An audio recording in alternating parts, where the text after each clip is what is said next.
اللہ تمہاری بے ارادہ قسموں پر تم سے مواخذہ نہیں کرے گا، لیکن پختہ قسموں پر جن کے خلاف کرو گے مواخذہ کرے گا۔ تو اس کا کفارہ 10 ناداروں کو اوسط درجے کا کھانا کھلانا ہے جو تم اپنے اہل و عیال کو کھلاتے ہو، یا ان کو کپڑے دینا، یا ایک غلام آزاد کرنا، اور جس کو یہ میسر نہ ہو وہ 3 روزے رکھے۔ یہ تمہاری قسموں کا کفارہ ہے جب تم قسم کھا لو اور اسے توڑ دو، اور اپنی قسموں کی حفاظت کرو۔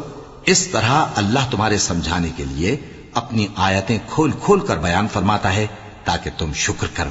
اے ایمان والو، شراب اور جوا اور بت اور پانسے یہ سب ناپاک کام اعمال شیطان سے ہیں، سو ان سے بچتے رہنا تاکہ تم کامیاب ہو جاؤ۔ شیطان تو یہ چاہتا ہے کہ شراب اور جوئے کے سبب تمہارے آپس میں دشمنی اور رنجش ڈلوا دے، اور تمہیں اللہ کی یاد سے اور نماز سے روک دے۔ تو کیا تم لوگ ان کاموں سے باز آؤ گے؟ اور اللہ کی فرما برداری اور رسول کی اطاعت کرتے رہو اور ڈرتے رہو۔